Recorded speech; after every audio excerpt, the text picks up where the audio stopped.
जय Hind students, welcome to study for civil services. आज है 3 अगस्त 2024 और आज के करंट अफेयर्स को हम लोग कवर करने वाले हैं। सो गाइस, आप में से जो भी स्टूडेंट यूपीपीसीएस, यूपीएससी, बीपीएससी या किसी भी स्टेट पीएससी की तैयारी कर रहे हैं तो लेक्चर को एंड तक जरूर देखिएगा, क्योंकि यहां पर बहुत ही इंपॉर्टेंट करंट अफेयर्स को हम लोग कवर करते हैं। प्लस यूपीपीसीएस में अगर आपको फाइनल सिलेक्शन चाहिए और पूरी तैयारी करनी है तो उत्तर प्रदेश के यूपीपीसीएस के मामले में नंबर 1 ज्ञान सर के पेड कोर्स को जो है वो ज्वाइन करें, दिए गए नंबर पर कांटेक्ट करके। और ये ओनली करंट अफेयर्स नाम से और स्टडी फॉर सिविल सर्विसेज नाम से हमारे टेलीग्राम के चैनल है, इसको जरूर ज्वाइन करिएगा। और स्टडी फॉर सिविल सर्विसेज का हमारा इंस्टाग्राम का पेज है, इसको भी आप जरूर ज्वाइन करेंगे। तो ये सब टॉपिक्स हैं आज के, जिनको हम लोग एक एक करके डिटेल में रहे वो कवर अप करने वाले हैं। तो without wasting any particular time, let's start the topic. अच्छा, बिफोर दैट मैं आपको बताना चाहता हूं, पेन और पेपर अपने साथ लेकर बैठ जाओ जो हमारे साथ नए जुड़े हैं स्टूडेंट्स, क्योंकि मैं क्लास के दौरान नोट्स भी बनवाता हूं और मैं वो जो चीज बोलूंगा कि ये लिखो वही बस आपको लिखनी है, उसके अलावा सब कुछ नहीं लिखना है। तो वर्ल्ड हेल्थ ऑर्गेनाइजेशन ने अभी एक रिसेंटली स्टडी जो है वो करी है, जिसमें उन्होंने हाईलाइट किया है कुछ क्रिटिकल इश्यूज जो कि अडल्सेंट गर्ल्स को जो है वो पूरे दुनिया भर में अफेक्ट कर रहे हैं। और ये है IPV, the prevalence of intimate partner violence. Adolescent बच्चियां मतलब 11 साल से लेकर 18 साल तक की उम्र या 19 साल तक की उम्र की बच्चियों को कहा जाता है। कई कई जगह पर डेफिनेशन अलग है, जैसे वर्ल्ड हेल्थ ऑर्गेनाइजेशन की डेफिनेशन के अकॉर्डिंग एडल्सेंट गर्ल्स जो है वो ये होती है कि 15 साल से लेकर 19 साल तक की बच्चियां। तो अभी ये स्टडी क्या है, स्टडी में देखो समझ में आ रहा है कि इसमें एक शब्द छुपा हुआ है, वायलेंस, यानी कि हिंसा। और किसके द्वारा हिंसा? उनके इंटीमेट पार्टनर के द्वारा, यानी कि उनके बॉयफ्रेंड के द्वारा हिंसा। और ये होता है, ये मैं अपनी अगर पर्सनल आपसे बात करूं तो मैंने कई बार खुद निब्बा निब्बी इसको देखा हुआ है। मार रहे एक दूसरे को सड़क पे खड़े होकर। अच्छा, एक दूसरे को ये बोलना सही है, बट कई केसेस में मतलब मेल जो है वो फीमेल को तमाचे मार रहा होता है। फिर उसके बाद हम अपनी गाड़ी रोकते हैं, सामान निकालते हैं, फिर पीछे आते हैं कि क्यों, क्या चल रहा है ये मजाक, हाँ? भागो यहां से, निकलो, खाली करो, क्यों मार रहा है उसको? तो ऐसे करके थोड़ा चमकाया जाता है, क्योंकि देखो क्या होता है कि व्हेन यू इग्नोर थिंग्स ना, जब आप चीजों को इग्नोर करोगे तो फिर कैसे वो क्वालिटी आपके अंदर जो है ब्यूरोक्रेसी वाली डेवलप होगी। आपको चीजों को देखा, दो चीज बता दूं मैं इसमें आपको, नहीं तो फिर आप बाद में आप मुझे ब्लेम करो। पहली चीज, जहां पर स्थिति को आप खुद स्वयं कंट्रोल कर सको वहां पे निकलना सही है। अब मैं थोड़ा सा बल्कि हूं, जब मैं किसी को हप करके भी चिल्ला देता हूं सामने वाला बंदा कांप जाता है, तो मेरी आवाज थोड़ी उस टाइप की है। कभी पर्सनली मिलोगे तो पता लगेगा। तो मैं कई बार जब एग्रेसिव जोन में जब आता हूं तो मैं अलग टाइप का दिखने लगता हूँ, थोड़ा सा बोलता ना कि मतलब अलग टाइप का छोड़ो आपको। हालांकि मैं बहुत प्यारा सा हूँ, बट वैसे मैं एग्रेसिव होता हूँ तो अलग टाइप का हो जाता हूँ। तो I know my quality and I know very well कि हाँ यार, दो एक लोग होंगे तो उनको we can I can handle single handedly. But हाँ, वहां पर अगर 10 लोग खड़े हुए हैं तो ऑब्वियसली बात है कि मैं क्या करूंगा, मैं फोन लगाऊंगा किसको, डायल 100 पुलिस। और आप लोग को ये सब झमेले में नहीं पड़ना है। आप अगर देख रहे हो कोई इशू चल रहा है, डायल 100 पुलिस को फोन करो, इन्फॉर्म करो। पुलिस आपको परेशान नहीं करेगी, आप पुलिस को लोकेशन बता दो कि देखिए यहाँ पर ये इशू चल रहा है, छोटा सा शॉर्ट वीडियो बना लो उनके पुलिस को देने के हिसाब से, बस बात खत्म। एटलीस्ट आपने सोसाइटी में कंट्रीब्यूट कर दिया। यही तो करना है ना आपको आगे चल के। भाई कहीं पे एक्सीडेंट हुआ, आपको रुक कर कुछ करने की जरूरत नहीं है। करना चाहो आपके पास टाइम तो वेल एंड गुड, मैं उसके लिए मना नहीं करता। मैं आपको इसलिए मना कर रहा हूं क्योंकि आपके पास अभी टाइम की कमी है।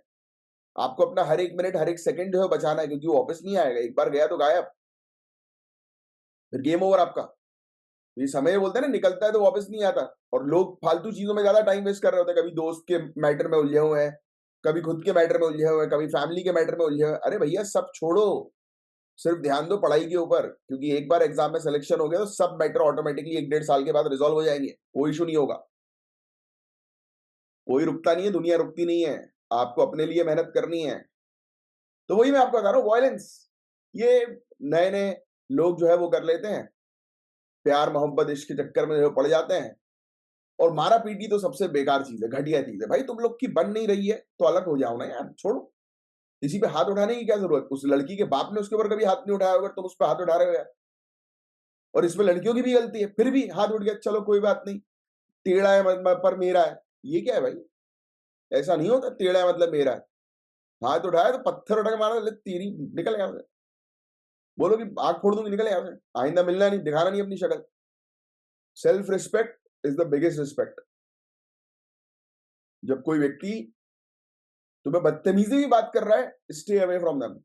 या तो उसको समझा दो पहले ही, यार I am not liking this tone यार, अगर ऐसे बात करनी है तो अपन कल बात कर लेंगे, इट्स ओके। क्योंकि देखो कई बार ऐसा गुस्से में हो भी जाता है, मैं आपको जनरली बताऊं, कई कई केस में गुस्से में हो जाता है, बट दैट डजंट मीन कि आप हार्श डिसीजन ले लो। अभी बोल सकते हो कि लेट्स टॉक टुमारो, जब नॉर्मल हो जाओ तब बात करना, जब बात करने की उसमें हो तब बात करना, अभी फ्रस्ट्रेशन मेरे सामने मत निकालो, because I am not wrong. अब जो भी है, अब देखो आपस में ये रिलेशनशिप को बैलेंस करना जरूरी है, बट हाँ, जब रिलेशनशिप में आप सहने लगो और सामने वाला फिर आपको ओवर पावर कर जाए, तो उसके बाद फिर ये रिजल्ट निकल के आता है मारा पीटी का, जिससे रिलेटेड ये टॉपिक है। बात समझ रहे हो? चलो अब हम पढ़ाई पे चलते हैं, बहुत हो गई ज्ञान की बातें। तो स्टडी पब्लिश हुई थी लैंसेट मेडिकल जर्नल के अंदर, और इसने यही बोला कि भाई आज की डेट में बहुत ज्यादा आवश्यकता है कि हमें इस प्रकार के इशू को जो है वो रिजॉल्व करने की। तो चलिए आइए बात करें। तो इंटीमेट पार्टनर वायलेंस एडल्सेंट गर्ल में हम लोग को क्या चीज देखने को मिल रही है? तो वर्ल्ड हेल्थ ऑर्गेनाइजेशन ने एनालाइज किया, एक सर्वे जो है वो कंडक्ट हुआ कि हजारों की मात्रा में एडल्सेंट बच्चियां जो है 15 से लेकर 19 साल की उम्र की, और 154 कंट्री से ये पूरा डेटा जो है वो सामने आता है। अप्रोक्सीमेटली 24% बच्ची, यानी कि हर 100 बच्ची में से 24 बच्चियां, इन्होंने फिजिकल या सेक्सुअल इंटीमेट पार्टनर वायलेंस जो है वो एक्सपीरियंस किया एटलीस्ट एक बार। और 16% रिपोर्ट इंसिडेंट जो है वो पास्ट ईयर, पिछले साल में जो है वो देखने को मिले। सोचो आप, यानी कि ये मान के चलो कि हर 100 में से 24 से 30 लड़कियां ये फेस करती हैं, और मैं तो बोल रहा हूं हर 100 में से 80 लड़कियां फेस करती होंगे, 80, 80। क्यों? क्योंकि रिकॉर्ड्स जो है वो सामने आते नहीं है। रीजनल वेरिएशन, हाईएस्ट प्रेवलेंस हम लोग को देखने को मिले कि ओशियानिया वाले क्षेत्र में हम लोग को देखने को मिले, जहां पर 47% एडल्सेंट गर्ल ने रिपोर्ट किया है आईपीवी, इंटीमेट पार्टनर वायलेंस, और 49% पापुआ न्यू गिनिया में। सेंट्रल सब अफ्रीका के अंदर ये रेट हम लोग को 40% से ज्यादा देखने को मिलेगा। सब आंकड़े लिखने की जरूरत नहीं है आप लोगों को। फिर लोएस्ट रेट जो है वो सेंट्रल यूरोप, सेंट्रल एशिया में देखने को मिला, आंकड़े लिखने नहीं है। अब ये चीज इंपॉर्टेंट है कि समझना है क्यों हो, ये क्यों ऐसा हो रहा है। तो हाइयर रेट ऑफ वायलेंस जो है वो हम लोग को लोअर इनकम कंट्रीज में देखने को मिल रहा है, राइट। अब लो इनकम कंट्रीज में ही क्यों देखने को मिलता है? क्योंकि देखो यार, frustration, the main issue is of stress, frustration. और लोग जो है वो फ्रस्ट्रेशन निकालते हैं अपने से कमजोर लोगों के ऊपर। बोलो हाँ या ना, कम ऑन। तो जब एक रिलेशनशिप में, जब एक मेल फिगर और एक फीमेल फिगर में फीमेल थोड़ी सी वीक रहती है, अच्छा हाँ, फीमेल अगर स्ट्रांग रहे कि मेल जो है उसने आंख दिखाई तो उसने निकाला बर्तन और बट सर बजा दिया, तो सन में आता है भाई कि ठीक है। ऐसा होता है, मैंने देखा है कई सारे रिलेशन में। मुझे अच्छा भी लगता है कई बार देखना भी ऐसा सीन, मजा आता है थोड़ा सा। जैसे कि हमारा बहुत साल पुरानी बात है, ये हमारी यहाँ पे शॉप है, मतलब फादर की शॉप मेरे।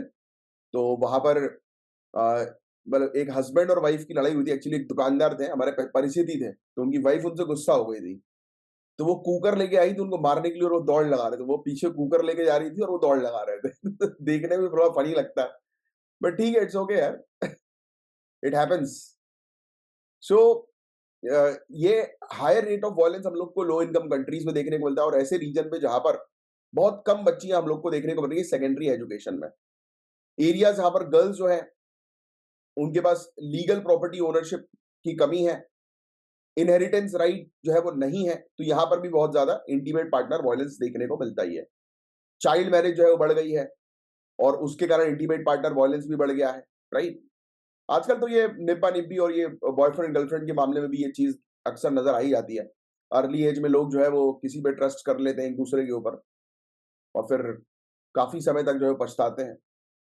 यूनाइटेड नेशन के अकॉर्डिंग 19% यंग वुमेन पूरे दुनिया भर में मैरिड है 2022 में, यानी कि सोचो आप 2022 में 19% यंग वुमेन पूरे दुनिया भर में चाइल्डहुड में, उनके बचपने में उनकी शादी हो गई। सोचिए आप, इसका इम्प्लीकेशन जो है वो क्या होता है यार, मतलब क्या, मतलब इससे प्रॉब्लम्स क्या होती है, हेल्थ और साइकोलॉजिकल इम्पैक्ट। अगर कोई डिस्टर्ब रहेगा, जैसे अपन पार्टनरशिप एक रिलेशनशिप में आते हैं तो we want a healthy relationship, है कि नहीं? बोलो, सभी लोग एग्री करते हो भाई, हमें किसी रिलेशनशिप में आते हैं तो हमें चाहिए एक हेल्दी रिलेशनशिप यार, जहां पर हम मस्ती करें, प्यार करें, अच्छी बातें करें, एक दूसरे से अपने प्रॉब्लम्स को शेयर करें, सोल्यूशंस निकालने की कोशिश करें। This is what a relationship is. But क्या होता है, देखा ये गया है, मैंने खुद पर्सनली आंखों से देखा है यार बहुत सारी चीजें, तो कि एक रिलेशनशिप में एक कपल है, कुछ समय तक बढ़िया चला, फिर उसके बाद जो मेल फिगर है वो अपने दोस्तों के साथ टाइम बिता रहा है, दारूखोरी चल रही है, वापस घर आ रहा है, मतलब मैं शादीशुदा एक कपल की बात कर रहा हूँ, वापस घर आ रहा है, तो उसके बाद अपनी बीवी से, अपने बच्चों से बात करने की सो जा रहा है। रोज का रूटीन यही है। तो कहाँ से बीवी खुश होगी यार? इसलिए तो फिर अनबन-अनबन चलेगी, कई बार फिर गाली-गलौज और ये सब चीज़ें। तो इट हैपेंस यार, it happens and I have seen personally, मेरा दोस्त इस चीज़ में था मतलब है नहीं। अब दोनों तरफ से भी प्रॉब्लम्स हो सकती है। I have listened only one sided story, but जो मैं देख रहा था कि भाई रेगुलर बेसिस पर ड्रिंकिंग चालू है, बीवी से मिलना नहीं है, जाना है तो रात में सिर्फ, जैसे नशे के बाद जो इंसान रात में आता नहीं है घर पे एकदम, कि घर पे आके डल गया, मतलब उस टाइप के नशे, कि इतनी पी ली कि भाई घर में आके डलना है, गाड़ी में ही सो गए। सोचो आप, रात-रात भर घर नहीं आ रहे हो, क्यों? क्योंकि गाड़ी चलाने की हिम्मत नहीं है। सो इस केस में क्या होगा? इस केस में चिड़चिड़ाहटपना तो होगा ही ना, फिजिकल इम्पैक्ट तो पड़ेगा ही, मेंटल पड़ेगा तो, क्योंकि आपका अगर माइंड ठीक है, तो आपकी बॉडी ठीक है बॉस। तो इंजरीज हो जाती है कई बार मारपीट के दौरान, डिप्रेशन में आ जाती है महिला, एंजाइटी डिसऑर्डर हो जाता है। ये दोनों साइड से है वैसे तो मेरे हिसाब से। अनप्लान्ड प्रेगनेंसी कई बार हो जाती है कि भाई प्लान्ड ही नहीं है, महिला अभी छोटी है, अभी उसको अपने करियर जो है वो देखना है और आपने उसको प्रेग्नेंट कर दिया and she is not ready. Sexual transmitted infections कई बार हो जाते हैं। फिर लॉन्ग टर्म फिजिकल और साइकोलॉजिकल इम्पैक्ट भी हम लोग को देखने को मिलता है, जो विक्टिम्स जिसको फेस कर रहे होते हैं। भाई मेरा तो मानना है कि आज की डेट में, मतलब जो इश्क जो होता है ना, जिसको कहा जाता है कि भाई मोहब्बत करो, इश्क करो, तो आई आई थिंक कि उसकी कोई वैल्यू नहीं बची यार आज की डेट में। बहुत ही कम, अगर होगी तो बहुत ही कम है, बट वैल्यू नहीं है। I am also a victim. तो उसकी कोई वैल्यू नहीं है, बिकॉज एक ना एक टाइम पे इंसान बदलता है।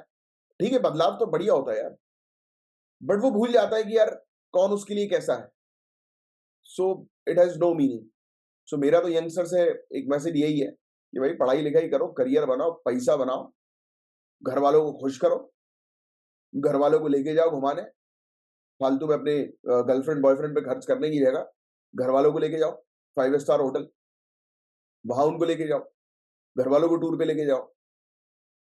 तो ये गर्लफ्रेंड बॉयफ्रेंड के चक्कर में किसी को अब पड़ना ही नहीं चाहिए, क्योंकि अब ये चीज बहुत बर्बाद हो चुकी है। पैसा कमाओ, पावरफुल बनो, फिर शादी वादी तो घर वाले करवा देंगे, घर वालों के ऊपर छोड़ो बस। इन सब झमेलों में जो जो पड़ा है ना, उसकी मैक्सिमम 90% लोगों की तो हालत खराब हुई है। क्योंकि आज आज की स्थिति में बता रहा हूँ, आज की डेट की बात बता रहा हूँ, क्योंकि आजकल बहुत स्थिति खराब है यार।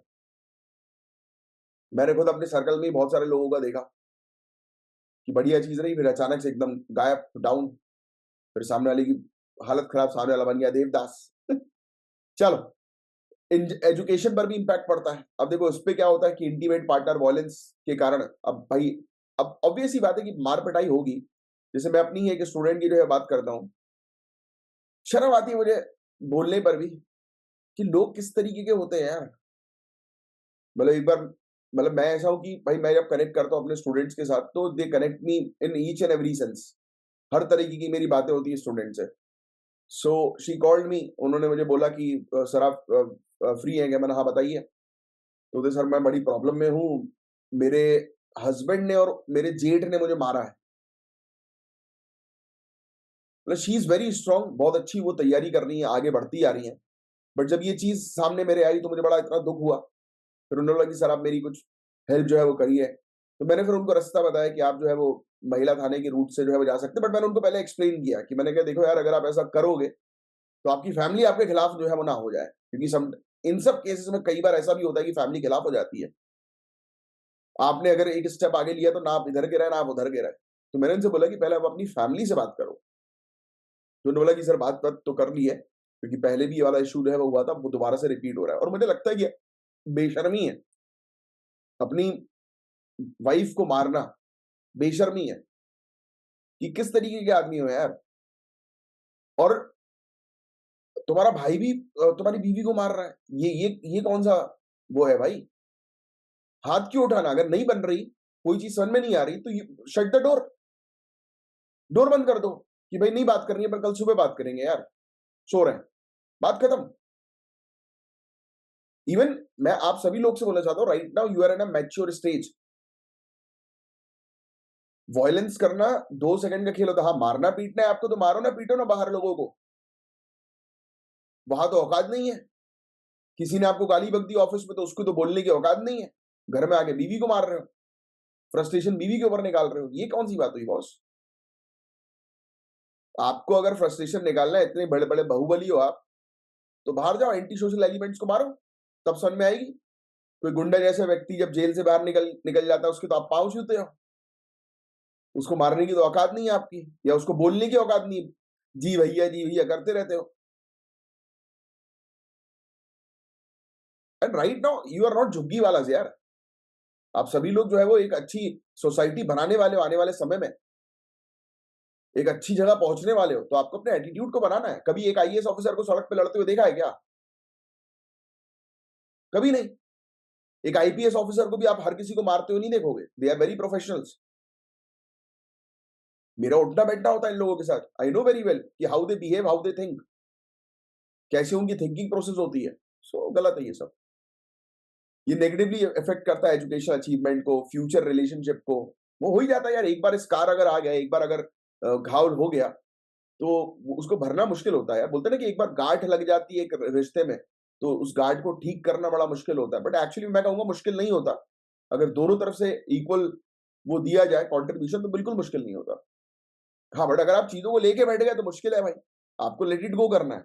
इवन इन रिलेशनशिप ऑल्सो, कि you have to let it go, कि भाई छोड़ो यार, जाने दो, गेट ओवर इट, जाने दो अपन को।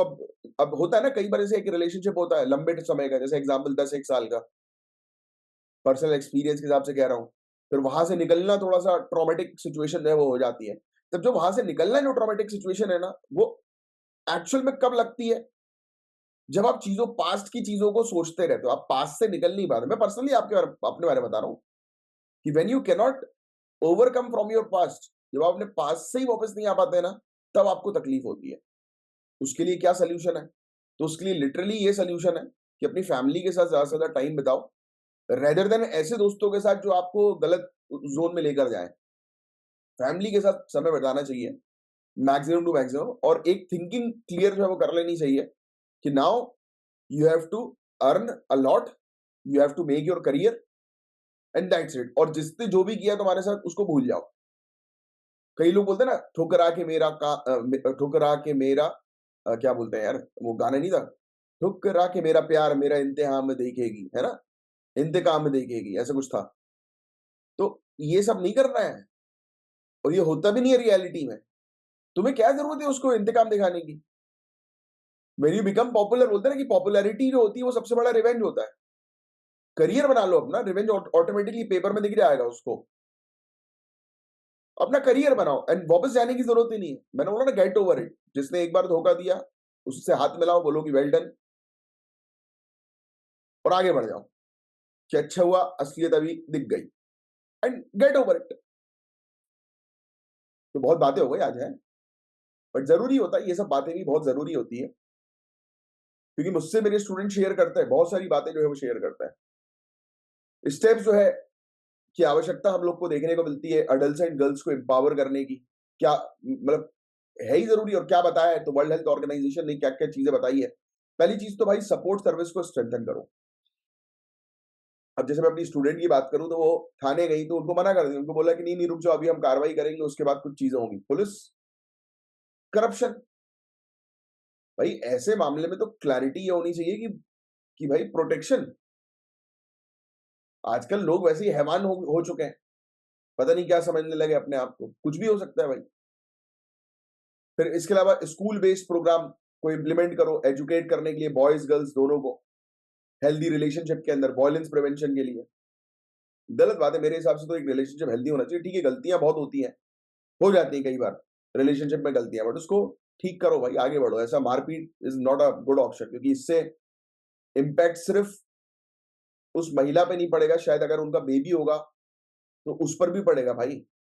जब घर में बच्चे जब बचपन से वायलेंस देखते हैं ना, तो उनका माइंड भी फिर इसी तरीके का हो जाता है, और वो चीज फिर कंटिन्यू उनकी रहती है, या एक ट्रॉमा में रहते हैं वो लोग। लीगल प्रोटेक्शन, इकोनॉमिक एम्पावरमेंट लेकर आओ। हाँ, महिला के लिए इकोनॉमिक एम्पावरमेंट बहुत ज्यादा जरूरी है। उनको जो है वो इकोनॉमिकली सशक्त बनना जरूरी है, क्योंकि जब जेब में पैसा होता है ना, तभी लोग इज्जत करते हैं, वरना नहीं करते हैं। इंश्योरिंग सेकेंडरी एजुकेशन, और हाँ, जहां पर उस परिवार में देखना जिस परिवार में महिला के पास पैसा है, उस परिवार में महिला के ऊपर कोई उंगली नहीं उठाता। ये बात भी बिल्कुल करेक्ट है। मतलब पूरा गेम पैसे का होता है। आदमी जो है वो 2 पैसा क्या कमा लेता है, अपने आप को समझने लगता है कि मैं ही हूँ। क्यों भाई? अंबानी थोड़ी ना हो भाई, तुम अंबानी को देखो, पैसा कमाना है तो ऐसा पैसा कमाओ कि लगे। मैं तो उसकी शादी, उसका अनंत अंबानी की शादी की वो वीडियो देखकर मैं पागल हो गया यार। मैंने बोला गजब यार, हर जगह उसके चर्चे, कहीं पे भी इंटरनेट खोल लो अंबानी, अंबानी, अंबानी। अभी तो कम हो गया थोड़ा-सा माहौल उसका, क्योंकि अब खत्म हो गया ना मेरे ख्याल से इवेंट्स वगैरह। अभी भी चल रहे हैं कुछ-कुछ इवेंट्स, तो आता ही रहता है कुछ-कुछ। तो भाई अमीर बनना है तो वैसा अमीर बनो, फिर आए मजा। वैसे आप लोग को तो आईएएस ऑफिसर बनना है, या आईपीएस, या डीएसपी, या एसडीएम, उस पर फोकस करो। वो भी बन गए तो आए हाय, फिर तो किसी की औकात नहीं है आपको टच करने की। हमारे यहाँ पे एक केस और था, मेरी परिचित एक दोस्ती है मेरे, उनने भी गलत किया था एक। उनकी वाइफ है डीएसपी, उनको इन्होंने मीडिया के सामने उनमें चिपका दिया एक। नशे में था ये बंदा, तो जब चिपकाया तो हाहाकार मच गया। I will not going to say the name, क्योंकि मैं नाम लेने में बिलीव नहीं करता किसी का भी। सबकी पर्सनल लाइफ होती है, सब मेरे साथ शेयर करते हैं। मैं आपको बताता इसलिए क्योंकि आप तैयारी कर रहे हो आने वाले एग्जामिनेशन की, बड़े एग्जामिनेशन की, तो आपको रियलिटी के इंसिडेंट जो है पता रहने चाहिए। तो डीएसपी को चिपका दिया तमाचा। तो कुछ नहीं किया, उनके 2 ट्विन्स थे, बच्चे थे। डीएसपी ने कस्टडी अपने बच्चों की अपने पास रखी। वो पति को बोला गेट लॉस्ट, तुम अगर मेरी इज्जत नहीं कर सकते तो get lost. This is a thing, get over it. तुम अगर डिसरिस्पेक्ट करोगे तो चाहे तुम कुछ भी हो, गेट ओवर इट। अब अगर वो सेम कंडीशन में महिला जो है, वो अगर कमा नहीं रही होती, वो डीएसपी नहीं रही होती, उसके पास पावर नहीं रही होती, तो क्या हो रहा होता बताओ? तो उसको सहना पड़ता। आप सहोगे कब नहीं, ये सोल्यूशन है बॉस। मैं आपको सोल्यूशन दे रहा हूं। आप लाइफ में तभी सहोगे जब आप कमजोर हो, चाहे आप मेल हो या फीमेल हो। मेल तो आर्थिक रूप से अगर कमजोर हो गया तो बस मर गया वो तो भाई। ये समाज ऐसा है अपना। लो, निठल्ला ये तो। ऐसी ये समाज ऐसी ऐसी गंदी बातें बोलता है, बट आज की डेट में वो बातें मैटर नहीं करती। आज की डेट में एक ही चीज मैटर करती है, चाहे मेल हो या फीमेल हो। आपको इकोनॉमिकली अपने आप को पावरफुल बनाना है। आपकी जेब में रखना है आपको पैसा, इतना कि कोई कुछ बोल ना सके। इतना पैसा, इतना पैसा कि जब आप घर वालों को अपने लेकर जाओ अपनी खुशी के लिए किसी मॉल में, तो आपको प्राइस टैग देखने की जरूरत ना पड़े। बस इतना कर लो। क्योंकि मेरी लाइफ का भी यही उसूल है कि मैं कहीं पे भी जाऊं तो मुझे प्राइस टैग देखकर चीजों को नहीं खरीदनी है, मुझे पसंद से चीजों को खरीदनी है। और ये बात मैंने अपने पिताजी से सीखी थी। मेरे फादर, वो कभी भी मुझे कहीं लेके जाते थे तो he never see the price tag. He only see कि भाई क्या चीज पसंद आ रही है, क्या चीज नहीं आ रही। मुझे बहुत अच्छे से याद है, जब मेरा पहला मोबाइल मुझे चाहिए था, तो उस समय पापा ने मुझे बोला था घर पे कि 2-3 हजार का मोबाइल जो है बस दिलवाऊंगा, उसके अलावा और कुछ नहीं। मैंने कहा ठीक है चलो यार। तो हम गए मोबाइल देखने में, उसी रेंज का देख रहा था। पापा को आ गया पसंद वो मोटो रेजर V3 आई उस समय। वो डॉन मूवी देखी होगी हमने, डॉन 1, शाहरुख खान की। तो स्टार्टिंग में मोबाइल खोलता है ना, वो वाला लेटेस्ट ट्रेंड चल रहा था, मोटो रेजर, वो फ्लिप खोलने वाला मोबाइल उस समय का। पापा ने बोला ये चाहिए, ये दो। द पॉइंट इज दैट, और वो महंगा था उस समय, बहुत महंगा मोबाइल था वो। मतलब तो उस समय का वो सबसे पहला मेरा मोबाइल। तो मैंने उनसे सीखा कि आप कहीं पे भी जाके खड़े हो, तो आपके पास इतना होना चाहिए कि आपको प्राइस टैग ना देखना पड़े। तो उस दुकानदार ने बोला कि अरे सर ये बजट के काफी बाहर है। तो पापा ने बोला कि यार मैंने तो बजट की बात नहीं करी, मेरा लड़का कर रहा है। मैं तो बोल रहा हूँ ना, मैं मुझे दो और पैक करो इसको, लाओ बिल दो। This is the game. तो मेल फीमेल हो या कोई भी हो, आपको जहां खड़ा होना है वहां आप खड़े हो, और वो जो चीज आपको पसंदीदा हो और आपकी फैमिली को पसंदीदा हो वो परचेज करने की हिम्मत रखो। सिर्फ इतना कमाना है बस। सो यही चीज है। जेंडर इक्वल प्रॉपर्टी राइट्स बच्चियों को मिलनी चाहिए, ये वर्ल्ड हेल्थ ऑर्गेनाइजेशन बोल रहा है। हार्मफुल प्रैक्टिसेस जैसे कि चाइल्ड मैरिज वगैरह को खत्म करो, है ना। Supporting countries to measure and address violence against women. Countries को सपोर्ट करो कि भाई आपकी कंट्री में महिलाओं के अगेंस्ट जो हिंसा हो रही है उसको खत्म करनी है। और भी नेसेसरी स्टेप्स की जो है बात की गई कि हेल्थ केयर प्रोवाइडर्स को ट्रेन किया जाए कि वो रिकॉग्नाइज कर सके इस प्रकार के साइन को। मेंटल हेल्थ सर्विस प्रोवाइड कराओ, काउंसलिंग प्रोवाइड कराओ अफेक्टेड बच्चियों को। चैलेंजेस भी हम लोग को देखने को मिलते हैं। ये सोसाइटी का तो सबसे बड़ा चैलेंज है। और देखो यार, सोसाइटी के चक्कर में मत पड़ो। साला आप अच्छा करो, आप बुरा करो, सोसाइटी आपको खराब ही बोलेगी। आपने पैसे कमा लिए ना तो बोलेगी लो पैसे वाले बनते हैं। अरे है तो बनते हैं भाई। अच्छा जब पैसा नहीं है तब बोलते छी इन लोग के साथ नहीं खड़े होना। ये सोसाइटी दोनों तरीके से गेम खेलती है। आप अपनी सोचो, चार लोग क्या कहेंगे उनकी मत सोचो, क्योंकि वो अच्छा कहोगे तो भी कहेंगे, बुरा कहोगे तो भी कहेंगे। आपको लोग बोलते हैं पैसा नहीं अच्छा, कई बार ऐसा भी होता है स्टूडेंट बोलते हैं कि अरे यार सर कोई भी आता है चाचा वाचा ये लोग तो ये प्रेशर क्रिएट करते हैं। बोलते हैं कि आईएएस के अलावा दूसरा एग्जाम भी दे दे, नहीं तो फिर क्या करेगा, नौकरी नहीं मिलेगी तो क्या होगा। बोल दो नौकरी नहीं मिलेगी तो भीख मांगेंगे। थोड़ा करके दिखा दिया करो। अल- भगवान के नाम पे दे दे बाबा, अल्लाह के नाम पे दे दे, ऐसे थोड़ी गंदी सी बातें कर दिया करो, मजे ले लिया करो उन्हीं के। लोग जो सुनना चाहते हैं उनको सुना दो। लोग बोले तुमसे नहीं हो पाएगा, बिल्कुल सही पकड़ा, हमसे नहीं हो पाएगा तो फिर क्यों कर रहे हो तैयारी। ऐसी मस्ती मजाक, घर वालों का पैसा उड़ा रहे हैं और क्या, थोड़ा टाइम मिल रहा है ऐश करने के लिए तो करते क्या रहते हो, कुछ नहीं। वेब सीरीज देखते हैं बुक को सामने रख के। जो लोगों को सुनना है साला उनको वही सुनाओ, जिससे कि वो आपको डिस्टर्ब ना करें। अब होता क्या है, आप चीजों को ले लेते हो। उसने बोला कि तुमसे नहीं हो पाएगा, आपने ले लिया गुस्से में, आंख बड़ी बड़ी करके बैठे हुए घर के अंदर, इसकी औकात कैसे हुई, मुझसे नहीं होगा, फिर रुक जा मेरा होने दे। अपने आप को चिल करो। सामने वाला बोल रहा है तुमसे नहीं हो पाएगा, खुद अपना मजाक उड़ा लो। जिस आदमी ने अपना खुद के मजाक पे हंसा है वो आदमी ने दुनिया जीती है। तो सीख जाओ अपने ऊपर हंसना। सामने वाला तुमसे नहीं होगा, बोलता है, अरे बिल्कुल नहीं होगा, तो पहले से पता है। बट जब अपना डोर क्लोज करो तब एक ही चीज दिखनी चाहिए कि दूसरों ने कर लिया है तो तू भी करेगा। बात हो गई खत्म, और लगे अपने काम पे। सो सोसाइटी का इशू हम लोग को देखने को मिलता है, इस पर जो है वो काम करना जरूरी है। अवेयरनेस क्रिएट करनी जरूरी है कम्युनिटी के बीच में। इंश्योर करना है कि बच्ची और महिला जो है उनको इक्वल प्रॉपर्टी ओनरशिप जो है वो मिल सके। कंटिन्यूअस मॉनिटर करो कि इस प्रकार के इश्यूज जो है वो नजर तो नहीं आ रहे हैं। डेटा जो है वो तैयार करो। पॉलिसी जो है वो डेवलप करो। पूरे दुनिया भर में कंट्रीज की बेस्ट प्रैक्टिसेस को अडॉप्ट करो। फिर इसके अलावा बच्चियों के लिए सरकार के बहुत सारे इनिशिएटिव है, जैसे कि बेटी बचाओ बेटी पढ़ाओ, महिला शक्ति केंद्र, सुकन्या समृद्धि योजना, Nirbhaya fund framework, one stop centres.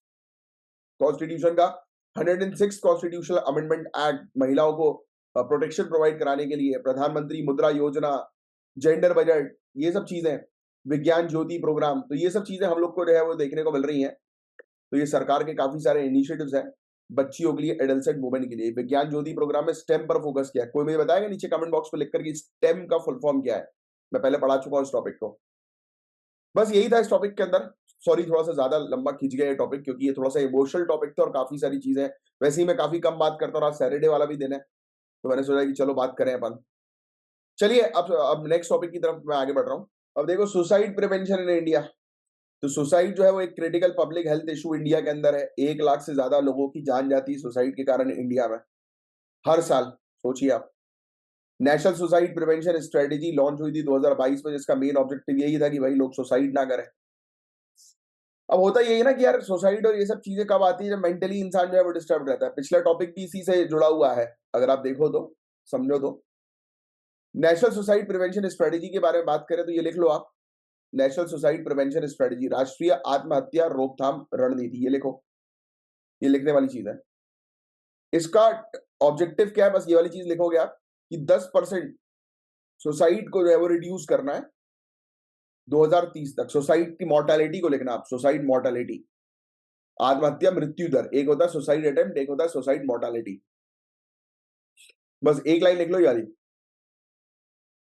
2030 तक आत्महत्या मृत्यु दर में 10% की कमी लाना, ये ऑब्जेक्टिव है बस।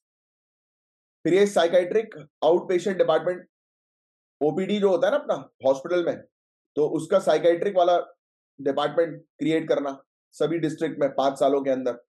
डिस्ट्रिक्ट मेंटल हेल्थ प्रोग्राम चलाना।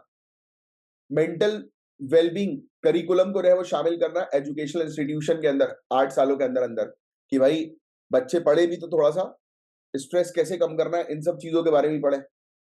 डेवलप करें गाइडलाइंस रिस्पॉन्सिबल मीडिया रिपोर्टिंग के लिए सुसाइड्स की।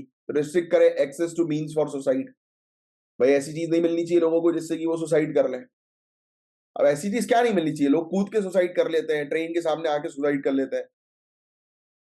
एनएसपीएस नेशनल सुसाइड प्रिवेंशन जो स्ट्रेटेजी है या स्कीम है, ये प्रोवाइड करती है एक एक्शन फ्रेमवर्क स्टेक होल्डर्स के लिए कि इंप्लीमेंट करो, मॉनिटर करो, सही एक्शंस लो, राइट, स्ट्रेटेजी के गोल को अचीव करने के लिए। हर एक स्टेट और डिस्ट्रिक्ट जो है वो डेवलप करे स्पेसिफिक स्ट्रेटेजी, टास्क फोर्स को इन्वॉल्व करो।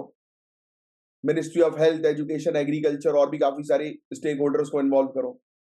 सुसाइड सिनेरियो क्या है, तो हमारा एनसीआरबी ने ये कहा है कि 2022 में 1.7 लाख 1,70,000 से ज्यादा लोगों ने सुसाइड किया है। सुसाइड रेट जो है बढ़ चुका है, 10.2 था, अब 11.3 हो गया पर 1 लाख। ये लिख लो, ये सेकंड वाला लिख लो आप, सुसाइड रेट हर 1 लाख लोग में 10 से 11 लोग, 12 लोग जो है मर जाते हैं सुसाइड के कारण। लगभग 1/3 2022 की जो सुसाइड हुई थी उसमें डेली वेज अर्नर शामिल थे, एग्रीकल्चर, लेबर और फार्मर शामिल थे। पैसा एक वजह है ना इसमें, देखो ना आप इस कैटेगरी में आप देखोगे तो आपको क्या चीज एक कॉमन दिखाई दे रही है, पैसा। पैसा सबसे बड़ी प्रॉब्लम। अफेक्टेड ग्रुप्स है वो सेल्फ एम्प्लॉयड है, सैलरीड प्रोफेशनल है, अनएम्प्लॉयड पर्सन है, स्टूडेंट्स है, ये अफेक्टेड ग्रुप्स होते हैं। महिलाओं में जो होम मेकर्स होती हैं, हाउस वाइफ जिनको बोलते हैं, हाउस वाइफ आप शब्द यूज नहीं करेंगे आप कोई भी, होम मेकर शब्द यूज करेंगे। 52% से भी ज्यादा सुसाइड यहां पर नजर आती है। डोमेस्टिक प्रेशर होता है, बाहर निकलने नहीं दिया जा रहा महिलाओं को। महिला सोचती है कि घर पे पति के लिए अच्छे से खाना बनाऊंगी, पति आ रहा है बाहर से खाना खा के या दारू पी के, राइट। तो ऐसी तो स्थिति होती कई बार कई घरों में। महाराष्ट्र, तमिलनाडु, मध्य प्रदेश, कर्नाटक, केरल, तेलंगाना, यहाँ पे हाईएस्ट नंबर ऑफ सुसाइड जो है वो रिकॉर्ड किया गया। और ये वो सब स्टेट्स है जो, जैसे केरल, कर्नाटक, तेलंगाना, इन सब स्टेट्स की बात करें तो यहाँ पर कमाई कितनी ज्यादा है, बट फिर भी कॉस्ट ऑफ लिविंग बहुत महंगा है ना यार। लोगों ने आज की डेट में लग्जरी के चक्कर में लोन्स ले रखे हैं, मोबाइल फोन भी साले ले रहे हैं तो ईएमआई पे ले रहे हैं। ये कौन सी बात हुई भाई, ये गलती कभी मत करना। अपनी लग्जरी के लिए लोन्स लेने की जरूरत नहीं है। हाँ, टैक्स बचाने के लिए लोन ले सकते हो, बट वो गेम एक अलग रहता है, राइट। वो आने वाले समय में आप सीखोगे, या फिर अभी आप सीख रहे हो तो मैं आपको समझा ही देता हूं। जब बिजनेसमैन वगैरह जो लोग होते हैं ना, वो हर साल 2-2 3-3 गाड़ियां आप देखते होगे खरीदते हैं। अपनी पुरानी गाड़ी 1 साल में बेच देते हैं, क्यों? उससे भी टैक्स बचता है और अपनी गाड़ी लोन पे लेते हैं। वो एक अलग सिनेरियो है, वो आपको सीए वगैरह बैठ के आपको समझाएगा। अब ये ना आप सीए की तैयारी कर रहे हो, चार्टर्ड अकाउंटेंट की, ना ना भी आपको बिजनेसमैन बनना है। आपको तो ऑफिसर बनना है जिसमें आपको खुद घर पर आपके लिए गाड़ी अवेलेबल होगी, राइट। आजकल इनोवा इनोवा देने लगे हैं, तो आपके लिए बढ़िया है, इनोवा स्कॉर्पियो आपको मिलेगी, तो आप बिल्कुल टेंशन मत लो।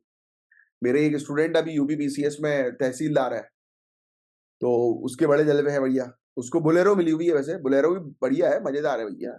अब वो सब गाड़ी तो कोई भी मिले, गाड़ी के आगे जब लिखा रहता है ना तहसीलदार, एसडीएम, डीएसपी, डिस्ट्रिक्ट मजिस्ट्रेट, तब आता है जलवा। तो अब आगे की चर्चा करें। अब क्या कारण है सुसाइड के, तो आप लोग को सभी को पता है यार। लोग बीमारी के कारण कर लेते हैं, अनएम्प्लॉयमेंट के कारण कर लेते हैं, फैमिली प्रॉब्लम के कारण कर लेते हैं, प्यार के कारण कर लेते हैं, दूसरे कॉजेज में है। अब एक और चीज है जो धीरे धीरे मारता है, drug abuse, alcohol addiction, marriage related issue, dowry related problem. होता है ना कई बार लोग जब ज्यादा शराब के आदी बन जाते हैं तब। मेरी एक रिश्तेदार है, बहुत खास थे, तो उनको ये अल्कोहल की प्रॉब्लम बहुत ज्यादा हो गई थी, बहुत ज्यादा। तो एक दिन उन्होंने अपने बच्चों को और अपनी वाइफ को जो है वो नीचे भेजा कि जाओ यार तुम देख कर आओ। पहले बच्चों को भेजा, फिर वाइफ को भेजा कि जाओ देख के आओ। फिर उसके बाद सुसाइड कर लिया। क्यों? बिकॉज ही रियलाइज्ड कि रोज ये घर पे आते हैं दारू पीने के बाद और फैमिली को परेशान करते हैं। मैंने ही रियलाइज्ड, और उनको और भी हेल्थ से रिलेटेड प्रॉब्लम्स हो रही थी, तो उन्होंने सुसाइड कमिट कर लिया। चैलेंजेस जो है वो सुसाइड प्रिवेंशन के क्या क्या हम लोग को देखने को मिलता है। इंडिया का हेल्थ केयर सिस्टम जो है वो सफिशिएंट रिसोर्स इसमें हम लोग को नहीं देखने को मिलता, जो है ही नहीं ना। अब आप देखो, प्रॉपर मेंटल हेल्थ सपोर्ट है नहीं, और इवन पता है लोगों में भी ये प्रॉब्लम है। एग्जाम्पल के तौर पर लोग अगर अगर किसी साइकेट्रिस्ट से मिलने जाते, जैसे मैं अपनी बात करूं बॉस, मैं खुद अपनी काउंसलिंग करवाता हूं, दैट डजंट मीन कि मैं पागल हूं। It happens. आज की डेट में ये बहुत ज्यादा जरूरी है। आप अगर किसी प्रॉब्लम में हो तो यू वांट सम प्रोफेशनल्स जो आपको हेल्प करें, गाइड करें कि कैसे स्ट्रेस लेवल को आप कम कर सकते हो। बिकॉज यार आप लोग बहुत सारी चीजें करोगे आने वाले समय में, कर तो रहे हो, बट आने वाले समय में मल्टीटास्किंग करोगे आप ऑफिसर बनने के बाद।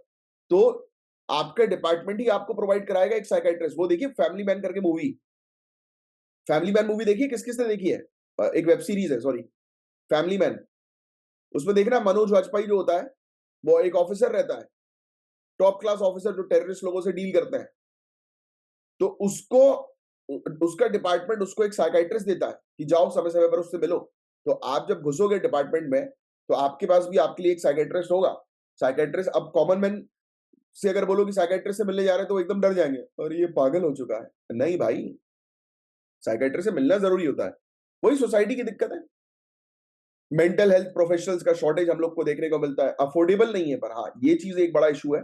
अफोर्डेबल मेंटल हेल्थ केयर नहीं है। आप अगर किसी की काउंसलिंग के लिए भी जाते हो, जैसे मैं जाता हूँ तो मैं 5,000 रुपीज देता हूँ पर सिटिंग का।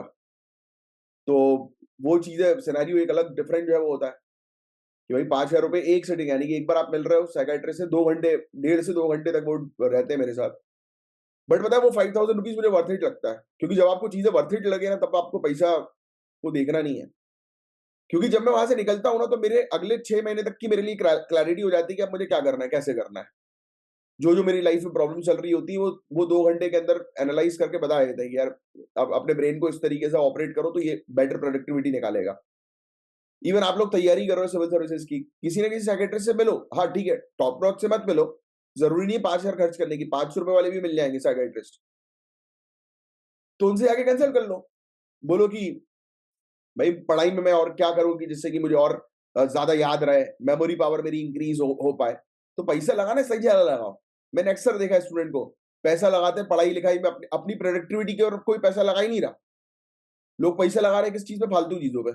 मूवी देखने चले गए, पिज्जा खा लिया। अरे भाई, ये सब जिंदगी भर मिलता रहेगा आपको, उसकी टेंशन मत लो।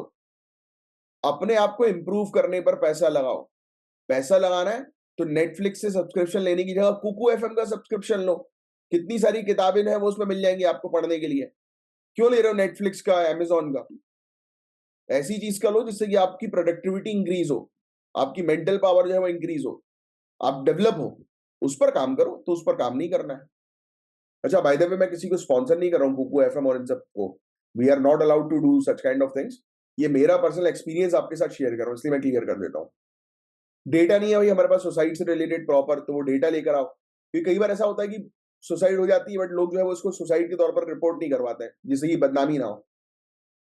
लैक ऑफ पॉलिटिकल विल, दोनों ही सेंट्रल और स्टेट गवर्नमेंट जो है, उन्होंने भी प्रॉपर मतलब कमिटमेंट जो है वो शो नहीं किया एनएसपीएस को लेकर, नेशनल सुसाइड प्रिवेंशन स्ट्रेटेजी को लेकर।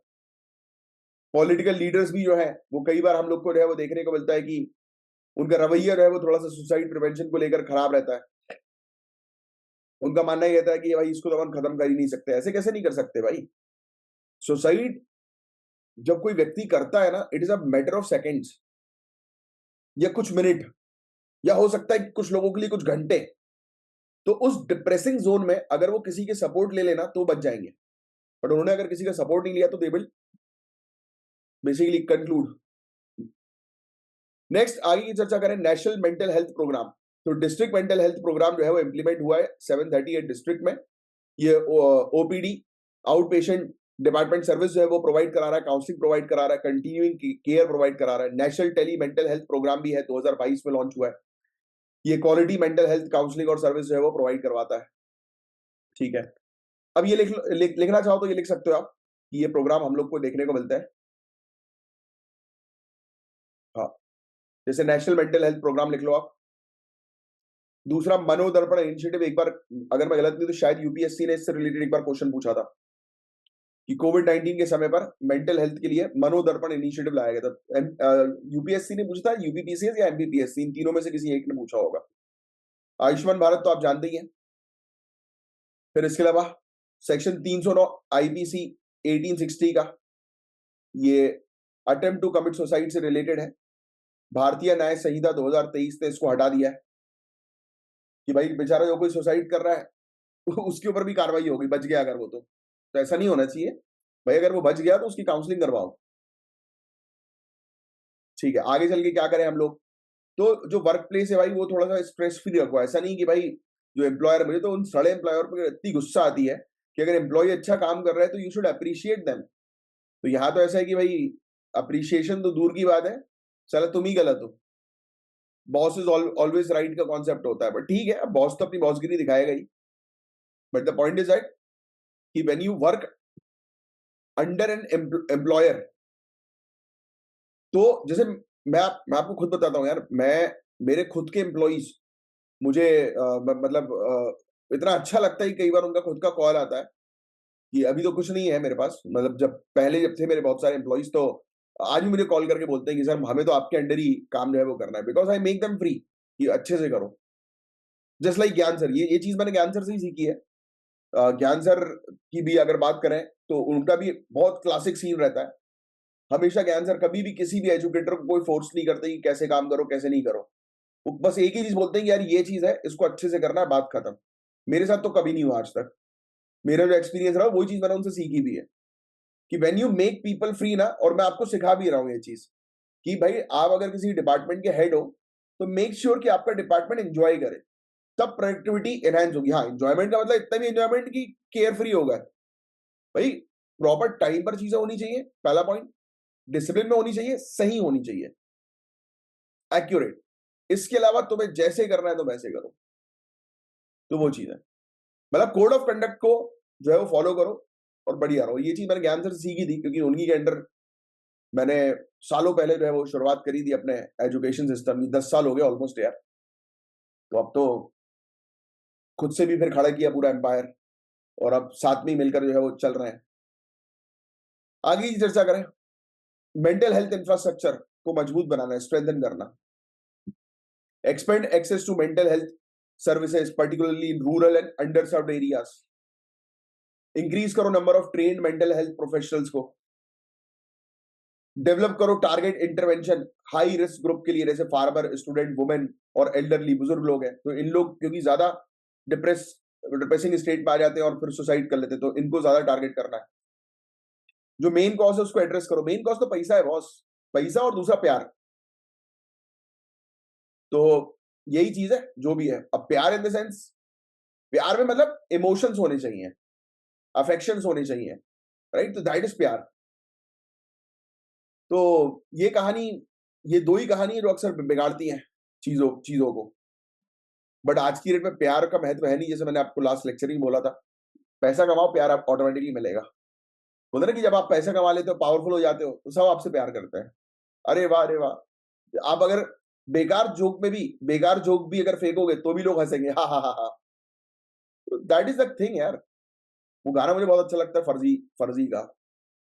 अ, पैसा है तो बड़ी बड़ी बड़ी बड़ी बातें, पैसा है तो 5 स्टार सारी मुलाकातें, पैसा है तो गालियां भी सारे लोग खाते हैं। वो लाइन है ना, पैसा है तो गालियां भी सारे लोग खाते हैं।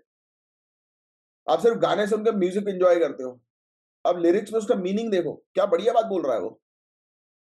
जेंडर इक्वलिटी को प्रमोट करना, डोमेस्टिक वायलेंस को एड्रेस करना, डाउरी हरासमेंट नहीं होना चाहिए, है ना? आज भी होती है डाउरी, गलत बात है ये आज भी होती है। भिखमंगे हैं ना लोग, क्या करें। फिर इसके अलावा मेंटल हेल्थ सर्विसेज जो है वो डिजिटल प्लेटफॉर्म्स के थ्रू जो है वो और फैलाओ। यूजर फ्रेंडली एप्लीकेशंस जो है वो लेकर आओ, जिससे कि लोग खुद से जो है वो अपना मैनेजमेंट कर सकें, मेंटल हेल्थ मैनेजमेंट। डेटा को यूटिलाइज करो, राइट? आइडेंटिफाई करो पार्टनर्स को, टारगेट इंटरवेंशंस को इफेक्टिवली। तो ये कुछ चीजें हैं जिसको आपको थोड़ा सा ध्यान में रखना है। क्वाड, सभी लोग जानते हो क्वाड्रिलेटरल पार्टनरशिप के बारे में, काफी बार हम इस टॉपिक को पढ़ चुके हैं। 4 countries, Australia, India, Japan, United states, इनका एक गैंग है, इनका एक ग्रुप है जो कि बेसिकली कभी बोलता नहीं है कि वो चाइना को टारगेट करने के लिए बनाया गया, बट एक्चुअल में उसका मेन ऑब्जेक्टिव है चाइना को टारगेट करने के लिए बनाया गया। तो ये दोनों चीज आपको लिखनी है कि ऑफिशियली इसने कभी स्टेटमेंट नहीं दिया कि ये चाइना को टारगेट करेगा। अब क्यों क्यों करेंगे भाई, इंटरनेशनल लेवल पे ऐसा स्टेटमेंट नहीं दिया जाता। दैट इज द थिंग, यही तो है डिप्लोमेसी जो आपको सीखनी है। फिर रिसेंटली इनका प्लान इन्होंने अनाउंस किया कि Indo Pacific partnership for maritime domain awareness. तो इंडियन ओशन क्षेत्र पर ये ऑपरेशन करते हैं। तो ये बेसिकली मतलब इस क्षेत्र, ये चाहते हैं कि ये क्षेत्र में चाइना जो है वो किसी प्रकार का अड़ंगा मत डाले, और इस क्षेत्र में ट्रेड जो है वो बिल्कुल फ्री फेयर हो, राइट, शिप्स वगैरह का आवन जावन आसानी से हो, किसी प्रकार की प्रॉब्लम्स ना हो, राइट। तो ये एक्सपेंशन का मेन ऑब्जेक्टिव यही है कि मैरीटाइम सिक्योरिटी को बढ़ावा देना, स्टेबिलिटी को बढ़ावा देना इंडो पैसिफिक क्षेत्र में, क्योंकि वहीं पर ही चाइना है जो यहाँ पर डिस्टर्बेंस क्रिएट करता है। चाइना की बात तो ऐसी होती है जैसे कि एग्जांपल के तौर पर ये नीचे ऑस्ट्रेलिया है, ये ऊपर चाइना है ना। ये चाइना वाला क्या हरकत करता है, कई बार अपनी नेवल शिप्स को जो है वो भेज देगा बड़ी स्पीड में, या सबमरीन्स वगैरह को भेजेगा ऑस्ट्रेलिया के पास। अब यहाँ ऑस्ट्रेलिया को हार्ट अटैक होने लगता है कि बिना बताए साले आ रहे हैं कि अटैक ना कर दें, तो ऑस्ट्रेलिया यहाँ पे अपनी प्रिपरेशन शुरू करता है, ये यू टर्न लेके वापस चले जाता है, मतलब बाय बाय। तो सोचो आप, ऐसी मस्ती खोरी इसकी। तो क्वाड क्या है, तो मैंने आपको ऑलरेडी बता दी, एक इनफॉर्मल डिप्लोमेटिक पार्टनरशिप है। ये 4 कंट्रीज का नाम ध्यान में रखना है। जिनको नहीं पता क्वाड के बारे में, क्वाड का पहले तो फुल फॉर्म लिख लो आप, क्वाड्रिलेटरल पार्टनरशिप। चतुर्भुज साझेदारी के साथ क्वाड्रिलेटरल पार्टनरशिप भी लिखना हिंदी में। फिर ये 4 कंट्री के नाम लिख लो आप, और इंडो पैसिफिक क्षेत्र आप लिख लो। इनका ऑब्जेक्टिव ये है कि इंडो पैसिफिक क्षेत्र ओपन रहे, सभी के लिए बराबर रहे, स्टेबल रहे, और यहाँ पर लोग अच्छा ट्रेड कर सके। इसको ये लिख लो आप, ये फैक्ट इंपॉर्टेंट है। इसका प्रपोजल रखा था जापानीज प्राइम मिनिस्टर ने 2007 में। शिंजो एब थे शायद जिन्होंने रखा था, इसको एक बार कंफर्म कर लेना, शिंजो एब ही थे। 2017 में इसको स्टैब्लिश किया गया था। चाइनीज प्रेशर के कारण हुआ था ये, देखो लिखा भी है इनडायरेक्टली, बट एक्चुअली में इसने कहीं पर भी कमिट नहीं किया कि ये चाइना को काउंटर करने के लिए बनाया गया, बट एक्चुअल में इसका मेन ऑब्जेक्टिव चाइना को काउंटर करना ही है। Indo Pacific partnership for maritime domain awareness, जो अभी इन्होंने इसमें शामिल किया है। तो ये क्वाड लीडरशिप समिट टोक्यो में हुई थी 2022 में, तब इस चीज का फैसला लिया गया था। और इसका फोकस यही है कि पैसिफिक आइलैंड्स हुए, साउथ एशिया हुआ, इंडियन ओशन रीजन जो हुए, तो उसको जो है वो उस पर सिक्योरिटी एनहेंस करना, ठीक है। ट्रैक करना डार्क शिपिंग वेसल्स को, यानी कि जो स्मगलिंग वगैरह करते हैं उनको, अपने ऑटोमेटिक आइडेंटिफिकेशन सिस्टम के थ्रू, राइट। मॉनिटर करना technical level activities, right. Climate और ह्यूमैनिटेरियन इवेंट्स, जैसे कहीं पर कोई इशू हो गया तो वहां पर अपनी सहायता जो है वो प्रोवाइड कराना, किसी प्रकार के डिजास्टर वगैरह में भी। बट मेन इनका सिक्योरिटी और स्टेबिलिटी मेन ऑब्जेक्टिव रहता है। इंडियन नेवी करंटली 140 से भी ज्यादा शिप और सबमरीन जो है वो इंडियन नेवी के पास है, जो कि यहाँ पर बताया जाता है कि, और 2028 तक हम लोग 170 से 180 वेसल जो है वो बना लेंगे। इंडियन ओशन रीजन की बारे में बात करें तो 36 लिटोरल और आइलैंड कंट्रीज हम लोग को यहाँ पर देखने को मिलती है। 36 तटीय और द्वीप देश में इंडियन ओशन रीजन हम लोग को देखने को मिलता है। यहाँ पर ट्रेड रूट सबसे बड़ा है ये। नेचुरल रिसोर्सेज बहुत सारे यहाँ पर है, राइट। प्राकृतिक संसाधन बहुत सारे हम लोग को यहाँ पर देखने को मिलते हैं। जियो पॉलिटिक्स के पॉइंट ऑफ व्यू से भी काफी इंपॉर्टेंट है, क्योंकि यहाँ पर ये स्ट्रेट ऑफ हॉर्मूज, मलक्का, ये बिजी सी लेन्स हम लोग को यहाँ पर देखने को मिलता है, ठीक है। मरीन बायोडाइवर्सिटी भी यहाँ पर काफी ज्यादा है, बट यहाँ पर काफी सारी चुनौतियां भी है, जैसे पायरेसी को लेकर, राइट। लुटेरे, जो समुद्री लुटेरे जो होते हैं ना, वो पायरेट्स होते हैं। इलीगल फिशिंग को लेकर, एनवायरमेंट यहाँ पर खराब हो रहा है, इन सब चीजों को लेकर चैलेंजेस भी हैं, ठीक है। इंडिया बहुत एक इंपॉर्टेंट रोल जो है वो प्ले करता है। इसके अलावा चाइना, यूएसए का भी यहाँ पर इन्फ्लुएंस हम लोग को देखने को मिलता है, ठीक है। इसके अलावा इंडियन ओशियन रिम एसोसिएशन करके भी एक दूसरा ग्रुप हम लोग को देखने को मिलता है। ऐसे ही ए यूके यूएस बनाया गया, ए यानी कि ऑस्ट्रेलिया, यूके यानी कि यूनाइटेड किंगडम, यूएस यानी कि यूनाइटेड स्टेट्स। तो 3 कंट्रीज के बीच में एक और ऐसे ही इंडो पैसिफिक पर फोकस करते हुए 3 और कंट्रीज के साथ यूनाइटेड स्टेट्स से ग्रुप बना लिया। यूएस अपनी न्यूक्लियर सबमरीन टेक्नोलॉजी ऑस्ट्रेलिया के साथ जो है वो शेयर कर रहा है, राइट। इसका मेन वही है कि काउंटर बैलेंस क्रिएट करना चाइना को लेकर। तो मेन ये सब चीजें बनाई गई चाइना को काउंटर करने के लिए, और कुछ नहीं है। क्वाड मीटिंग की हाईलाइट में यहाँ पर समुद्री क्षेत्र की सुरक्षा पर फोकस किया जाता है। इस क्षेत्र में स्टेबिलिटी बनी रहे उस पर फोकस किया जाता है। जैसे कि यूक्रेन, गाजा, म्यांमार पर जो वॉयलेंस हो रहा है उसको जो है वो रोका जाए, इस पर चिंता व्यक्त की गई, ठीक है। बस और कुछ नहीं था इसके अंदर, ठीक है। बस दैट्स इट। नेक्स्ट ये टॉपिक रिपीट हो गया, नीति आयोग का विजन 2047 का। एक बार सुन लो बस आप, ये पहले भी हम पढ़ चुके हैं कि 2047 तक हम लोग को याद है डेवलप्ड कंट्री के तौर पर बनना है। तो 9th governing council meeting NITI Aayog की हम लोग को देखने को मिली, 27 जुलाई 2024 को हुई थी। ऑनरेबल प्राइम मिनिस्टर जो है इसके चेयरपर्सन थे। राष्ट्रपति भवन कल्चरल सेंटर जो न्यू दिल्ली के अंदर है, वहां पर ये कंडक्ट हुई। इसकी थीम ध्यान में रखना, विकसित भारत @2047। नीति आयोग की 9th गवर्निंग काउंसिल मीटिंग की थीम है ये। इसका मेन ऑब्जेक्टिव ये है कि इंडिया को डेवलप कंट्री बनाना है 2047 तक, जो अपन पहले भी पढ़ चुके हैं। जिन्होंने नहीं पढ़ा ये नोट्स बना लो, ठीक है।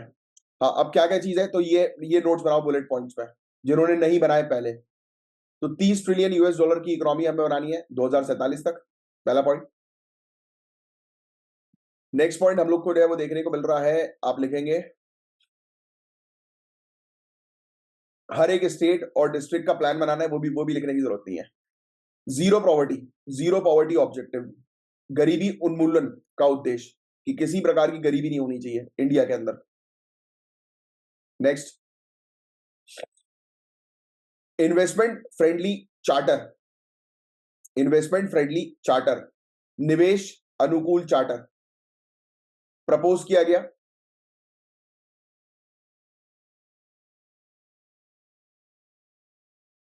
फिर एजुकेशन और स्किल डेवलपमेंट पर काम करना है। फिर एग्रीकल्चर प्रोडक्टिविटी और नेचुरल फार्मिंग पर, प्राकृतिक कृषि।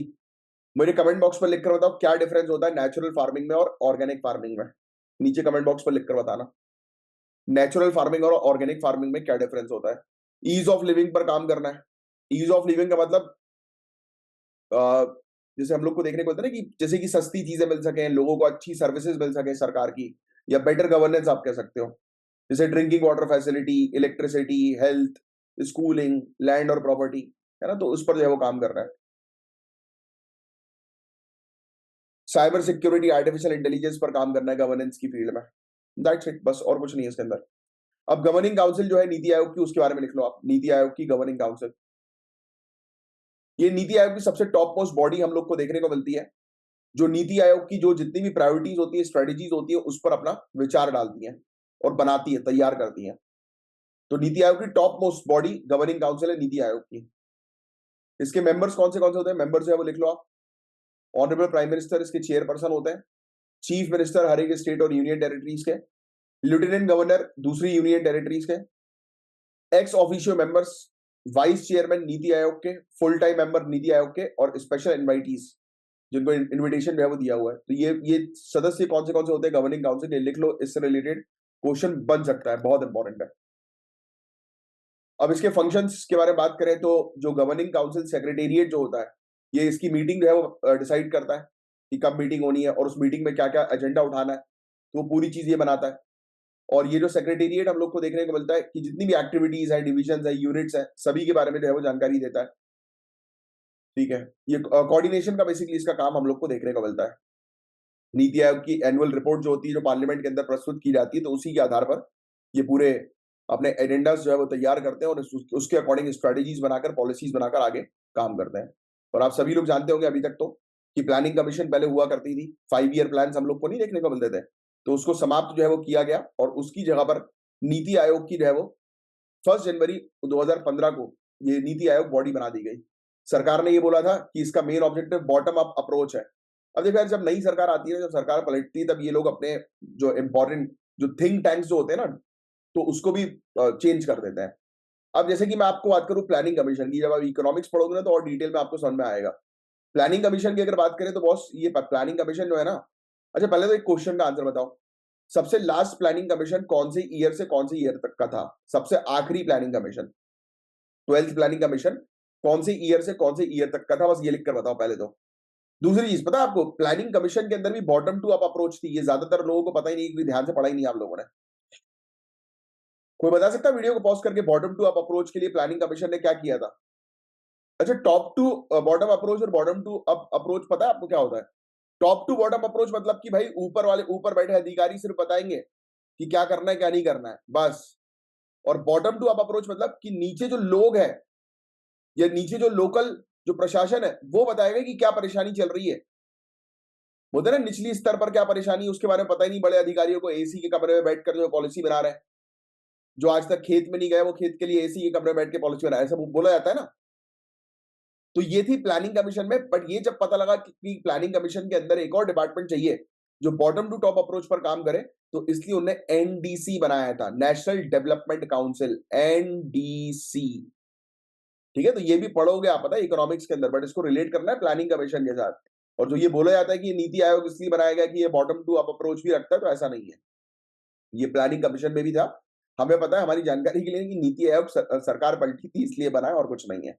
That's it. अब बताइए लिथियम किस चीज में उपयोग में लिया जाता है? तो भैया लिथियम बैटरी, आपने देखा होगा लिथियम आयन बैटरीज, बैटरीज में होता है ना। तो इंडिया जो है, हमें देखने को मिल रही है कि इंडिया को लिथियम रिसोर्सेज जो है वो बहुत ज्यादा निकालने हैं, एक्सप्लोर करने हैं, बट हम पीछे चल रहे हैं अभी, राइट। बहुत सारे प्रॉब्लम्स का हमें सामना करना पड़ रहा है। मिनिस्ट्री ऑफ माइंस ने कैंसिल कर दी नीलामी कि जम्मू एंड कश्मीर में, आपको याद आ रहा हो कुछ कुछ महीने पहले फरवरी 2023 की अगर हम बात करें तो यहाँ पर जम्मू एंड कश्मीर के रियासी डिस्ट्रिक्ट के अंदर 5.9 मिलियन टन्स का लिथियम जो है वो आइडेंटिफाई हुआ था कि भाई इतनी ज्यादा मात्रा में हमारे पास लिथियम है। तो उसकी नीलामी को भी मिनिस्ट्री ऑफ माइंस ने जो है वो कैंसिल कर दिया दूसरी बार। और लिथियम आप जानते हैं इलेक्ट्रिक व्हीकल्स में, रिन्यूएबल एनर्जी की बैटरी में बहुत ज्यादा इंपॉर्टेंट है। और ये इतनी ज्यादा मात्रा में जो जम्मू एंड कश्मीर के अंदर जो लिथियम मिला है ना, तो ये फैक्ट जिनको नहीं पता वो लिख लो, जम्मू एंड कश्मीर में 5.9 मिलियन टन का लिथियम, और ब्रैकेट में लिख देना कि सब पूरे दुनिया भर में सबसे 7वें नंबर पर सबसे ज्यादा जो संसाधन एक जगह पर मिला है वो यहां पर है, भारत में, जम्मू एंड कश्मीर में। और पहली बार जो नीलामी को अटेम्प्ट किया गया था वो नवंबर 2023 में किया गया था, बट उसको कैंसिल कर दिया गया मार्च 13 को, क्योंकि बहुत कमी बोली लगाने वाले लोग आए थे। फिर दूसरी नीलामी जो है यहाँ पर इसको भी कैंसिल कर दिया, क्योंकि कोई भी ऐसा क्वालिफाइंग बिडर था ही नहीं। और मिनरल ऑक्शन रूल्स 2015 के अकॉर्डिंग जो नीलामी जो होती है, ये बेसिकली दूसरे राउंड तक प्रोसीड की जा सकती है अगर आपके पास जो है वो काफी कम बिडर्स है, यानी कि 3 बिडर से भी कम बिडर है, यानी कि 3 बोली लगाने से भी कम है, तो आप दूसरी बार कर सकते हो। बट जब भी कोई बिडर नहीं है, तो जो क्वालिफिकेशन क्राइटेरिया वो नहीं कर पा रहा है, जो अभी इस केस में हमें देखने को मिला कि वो बिडर क्वालिफाइड ही नहीं था माइनिंग करने के लिए, वो लोग यहाँ पर खड़े हुए थे, तो इसलिए कैंसिल होना पड़ा। तो ये बड़े इश्यूज हम लोग को देखने को मिल रहे हैं, कोई इन्वेस्टर मिल नहीं रहा है। अब इन्वेस्टर्स का हेजिटेशन क्या है, तो जम्मू एंड कश्मीर का लिथियम रिजर्व जो है वो प्राइमरली क्ले डिपॉजिट है। क्ले डिपॉजिट मतलब मिट्टी का भंडार हम लोग को देखने को मिल रहा है, और जो कमर्शियली प्रूवन नहीं हुआ है कि भाई ग्लोबल स्केल पर कि भाई इसका इसका यूज किया जा सकता है। तो इसलिए थोड़े से इन्वेस्टर जो है वो डर रहे हैं कि मतलब एक्सप्लोरेशन तो कर लें बट बेनिफिट ना मिले, प्रॉफिट ना मिले तो दिक्कत हो जाएगी, है ना। तो अभी इसकी बेनिफिकेशन की स्टडी जो है वो नहीं हुई है, ये एवेल्युएट किया जा सके कैसे एक्सट्रैक्ट करना है, कैसे प्रोसेसिंग करना है इसकी। और प्रोसेसिंग करने के बाद अगर एक्सेप्ट नहीं किया इसको इंडस्ट्री से तो दिक्कत हो जाएगी, पूरा माल जो है बर्बाद हो जाएगा, है ना। तो ये चीज है। और ऑक्शन के डॉक्यूमेंट्स भी क्रिटिसाइज है वो किए जा रहे हैं, क्योंकि इसके अंदर ज्यादा इन्फॉर्मेशन नहीं दी गई है ब्लॉक के बारे में, इसलिए बिडर्स पीछे है। मतलब यहाँ पर सरकार की गलती है कि सरकार प्रॉपर इन्फॉर्मेशन इन्वेस्टर्स को, बिडर्स को जो है वो दे नहीं रही है। फिर primary reason low bid interest का जो है वो यही है कि वो स्टेटस, ब्लॉक एक्सप्लोरेशन स्टेटस जो करेंटली G3 लेवल का है according to United Nation framework classification for resources. मतलब अभी बहुत सारी कमियां हैं इसके अंदर, तो ये गवर्नमेंट की तरफ से कमियां बताई जा रही है। लिथियम एक्सट्रैक्ट करना, लिथियम को निकालना बड़ा महंगा पड़ता है, और ग्लोबल लिथियम प्राइसेस जो है वो गिर रहे हैं, तो इन्वेस्टर्स थोड़ा सा भी दूर हट रहे हैं कि भाई उनको कहीं लॉस ना हो जाए, फाइनेंशियल लॉस ना हो जाए। तो ये इशू हम लोग को देखने को मिल रहा है। बस यही चीज थी, और कुछ नहीं, इसमें डिटेल में आपको जाने की जो है आवश्यकता नहीं है। स्टेटस लिथियम एक्सप्लोरेशन का इंडिया के अंदर क्या है, तो सबसे ज्यादा तो 5.9 मिलियन जम्मू एंड कश्मीर का याद रखना। और इंडिया का पहला सक्सेसफुल लिथियम ऑक्शन जो हुआ था, ये छत्तीसगढ़ के कोरबा डिस्ट्रिक्ट में हुआ था, ये भी लिख सकते हो आप, ठीक है। मई की साउथ माइनिंग प्राइवेट लिमिटेड। बस फिर इसके अलावा हमें देखने को मिला कि एक प्राइवेट एक्सप्लोरेशन कंपनी है जिसको फंडिंग दी थी नेशनल मिनरल एक्सप्लोरेशन ट्रस्ट के द्वारा, इन्होंने आइडेंटिफाई किया कि कोरबा के अंदर हार्ड रॉक लिथियम डिपॉजिट हम लोग को देखने को मिलता है। चैलेंजेस भी है, मणिपुर के अंदर लिथियम एक्सप्लोरेशन का प्रयास जो है कामजोंग डिस्ट्रिक्ट के अंदर वो रुक गया है लोकल रेजिस्टेंस के कारण, यानी कि लोकलाइट्स वहां पर वो नहीं कर रहे हैं, अलाउ नहीं कर रहे हैं। लद्दाख के अंदर मिराक ब्लॉक जो हम लोग को देखने को मिल रहा है इंडो चाइना बॉर्डर के पास, वहां पर सही रिजल्ट नहीं मिल पा रहे हैं। आसाम धुबरी में भी सही रिजल्ट नहीं है, ठीक है। और लिथियम हालांकि इलेक्ट्रिक व्हीकल्स की बैटरी के लिए, रिन्यूएबल एनर्जी के लिए बहुत ज्यादा इंपॉर्टेंट है। इंडिया को 27 गीगावाट के बैटरी एनर्जी स्टोरेज सिस्टम की आवश्यकता है 2030 तक। वर्ल्ड इकोनॉमिक फोरम ने वार्निंग दी थी ग्लोबल लिथियम स्टोरेज के बारे में, इसकी डिमांड बहुत तेजी से जो है बढ़ती जा रही है, और 2 बिलियन इसकी डिमांड जो है वो हो जाएगी 2050 तक, ठीक है। इसको निकालने में बहुत ज्यादा चैलेंज जो है वो होता है, स्पेशलाइज टेक्नोलॉजी की जो है आवश्यकता पड़ती है, एक्सपर्टीज की आवश्यकता पड़ती है, एनवायरमेंट कंस्ट्रक्शन कंसर्न भी है, चिंता भी है। भाई यहाँ पर अगर आप खुदाई करोगे, माइनिंग करोगे, तो वहां पर रहने वाली प्रजातियों को डिस्टर्बेंस तो होगा ही, पॉल्यूशन भी होगा बहुत ज्यादा, है ना। और जम्मू एंड कश्मीर की रियासी डिस्ट्रिक्ट की बात करते हैं, यहाँ पर पर्याप्त इंफ्रास्ट्रक्चर नहीं है, अब ये इंडस्ट्री जो है वो नई-नई हम लोग को जो है वो देखने को मिल रही है। इंडिया का लिथियम सेक्टर जो है अभी भी डेवलप हो रहा है इंडिया के अंदर। ठीक है, 6 से 7 साल जो है वो लग जाएँगे, डिस्कवरी से लेकर प्रोडक्शन तक लिथियम के। 65% पूरे दुनिया भर का मार्केट चाइना जो है वो डोमिनेट करता है, चाइना के पास है। इंडिया के पास डोमेस्टिक एक्सपर्टीज़ नहीं है, हमारे यहाँ के खुद के एक्सपर्ट लोग जो है वो उतने नहीं है लिथियम के मामले में। इन्वेस्टमेंट की कमी हम लोग को जो है वो काफ़ी ज़्यादा देखने को मिल रही है। तो हमें करना क्या चाहिए? तो फॉरेन एक्सपर्टीज़ को जो है वो अट्रैक्ट करो, एक्सपर्टीज़ नहीं है तो एक्सपर्टीज़ को अट्रैक्ट करो। लिथियम ट्रायंगल से बोलिविया, चिले, अर्जेंटीना से जो है वो आप वो लेके आओ, लेसन जो है वो लो कि कैसे इसको एक्सट्रैक्ट करना है। वहाँ से एक्सपर्ट एडवाइस जो है वो लो। लोकलाइट्स का इन्वॉल्वमेंट करो, डोमेस्टिक लोगों का इन्वॉल्वमेंट करो, स्किल्स डेवलप करो। गवर्नमेंट की स्कीम्स लेके आओ, जैसे कि प्रोडक्शन लिंक्ड इंसेंटिव को इसके साथ जो है वो जोड़ो, ठीक है। गवर्नमेंट डेवलपमेंट जो है वो करें, अपने रूल्स रेगुलेशंस के अंदर जो है वो चेंजेस लाए जाएँ, थोड़े से ईज़ी करें, रिलैक्स करें रूल्स को। तो ये सब चीज़ें हैं जिसके बारे में एक आपको जानकारी होनी चाहिए। अब सीआरपीएफ का ये टॉपिक है, इस वीडियो को पॉज़ करो और इसका आंसर लिख कर बताओ कि इसका क्या होगा करेक्ट आंसर। इसका आंसर मैं आपको एक्सप्लेन नहीं करूँगा क्योंकि सीआरपीएफ का काफ़ी इंपॉर्टेंट टॉपिक है, पहले भी कई बार हम लोग कवर अप कर चुके हैं। वैसे इसका करेक्ट आंसर बताया जा रहा है कि बी है, 1 एंड 3 ओनली करेक्ट है और सेकंड वाला जो है वो इनकरेक्ट हम लोग को जो है वो देखने को मिल रहा है। क्योंकि देखो सीआरपीएफ की मेन रिस्पांसिबिलिटी जो है वो सिर्फ वीआईपी सिक्योरिटी, नक्सलिज्म को काउंटर करना नहीं है, और भी ब्रॉड इसकी रिस्पांसिबिलिटी हम लोग को जो है वो देखने को मिलती है, राइट? ठीक है। सरदार उधम सिंह जी, इनका भी मैं आपको बताऊँगा नहीं, इनसे भी रिलेटेड आपको जो है वीडियो को पॉज़ करके बताना है कि इसका क्या करेक्ट आंसर होगा। इसका करेक्ट आंसर है वैसे ए 1 एंड 2, थर्ड वाला स्टेटमेंट जो है वो गलत है। इन्होंने जो है वो हत्या जो है वो करी थी अ, माइकल ओ डायर की 1940 में, ना कि 1942 में। अब सीआरपीएफ से रिलेटेड ये क्वेश्चन है, इसका आंसर नीचे कमेंट बॉक्स पर सॉरी 150 वर्ड में अपने पेपर और पेन लेकर लिख कर बताइएगा। तो चलिए अब हम लोग मिलेंगे मंडे वाले दिन, तब तक के लिए bye bye, take care, have a great day ahead, Jai Hind.